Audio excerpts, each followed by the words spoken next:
ఏదన్నా కొత్తగా నేర్చుకున్నప్పుడు చిన్న సమస్య వచ్చినా గూడా మనకు బాగా భయమైతది. అదెట్లా అంటే ప్రాబ్లమ్ అచ్చిందాన్ని సాల్వ్ చేసుకునుడు వేరు. అసలు ఆ ప్రాబ్లమ్ ఎక్కడచ్చింది అని గుర్తుపట్టుడు వేరు.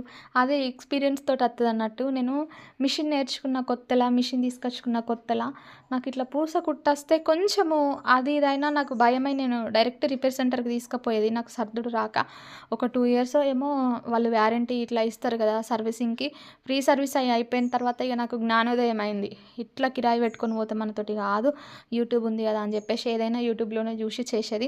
ఒక్కొక్కసారి అయినా అర్థం కాకపోయేది. పూస కుట్టొస్తే నా ఫ్రెండ్ రచ్చి ఉంటది ఒకతి. నా ఫ్రెండ్ నాకు చెప్పింది. ఎప్పుడైనా సరే పూస కుట్టు పైనొస్తుంది అంటే బాబిన్‌లో సరిగ్గా దారం లేదు అన్నట్టు. లూజ్‌గా ఉంది, టైట్‌గా ఉంటే అట్లా వస్తది పైన సైడు. సో, ఎప్పుడైనా సరే ఒకవేళ కింది క్లాత్ పూస కుట్టొస్తుంది అనంటే పైన సూది కరెక్ట్‌గా లేదు. కొంచెం కిందికైనా, పైకైనా అట్లయితే వస్తది. ఇక్కడ దారం పెట్టే కాడ లూజ్ కుట్టు, టైట్ కుట్టు అవన్నీ సెట్ జేసుకోవాలి. పైన ఇష్యూలేమన్నా ఉంటే కింది సైడు పూస కుట్టొస్తది. కింద ఇష్యూలేమన్నా ఉంటే పైన సైడు పూస కుట్టొస్తదని మా ఫ్రెండ్ జెప్పింది. ఇక నేను అప్పటినుండి అట్లనే సెట్ జేసుకున్నా. ఇంకా రిపేర్ చేపిచ్చిన తర్వాత ఇన్ని రోజులు మిషన్ పక్కకుంది వారం రోజులు. ఏదన్నా కుట్లు పెడదామని స్టార్ట్ చేయంగానే అసలు బాబిన్ కేస్‌లో నేను బాబిన్ ఎటు పెట్టినో నాకు అర్థం కాలేదు.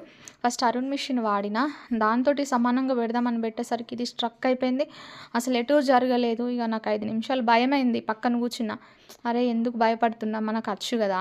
ఏమన్నా ప్రాబ్లమ్ ఉంటే చూద్దాం తీ అని జెప్పేసి యూట్యూబ్‌లో చూద్దాం అనుకున్నా గానీ సాల్వ్ కాలే. ఇగ మా అమ్మ, నేను కుస్తీ పడి కింద మీద పడి ఎట్లనో ఒకలాగా తీసేసినాము. అయితే ఈ టిప్ మీకైతే బాగా యూజ్ అయితది. ఎప్పుడైనా సరే పైన వైపు ఉంటే కింద ప్రాబ్లమ్, కింద వైపు ఉంటే పైన ప్రాబ్లమ్. అట్లా సెట్ జేసుకోవాలి దారాన్ని. సో, మంచి మంచి వీడియోస్ అయితే అప్‌లోడ్ చేస్తా. ప్లీజ్ మన ఛానల్‌ని సబ్స్క్రైబ్ చేసి సపోర్ట్ చేయండి ఫ్రెండ్స్. ఓకేనా? Thank you.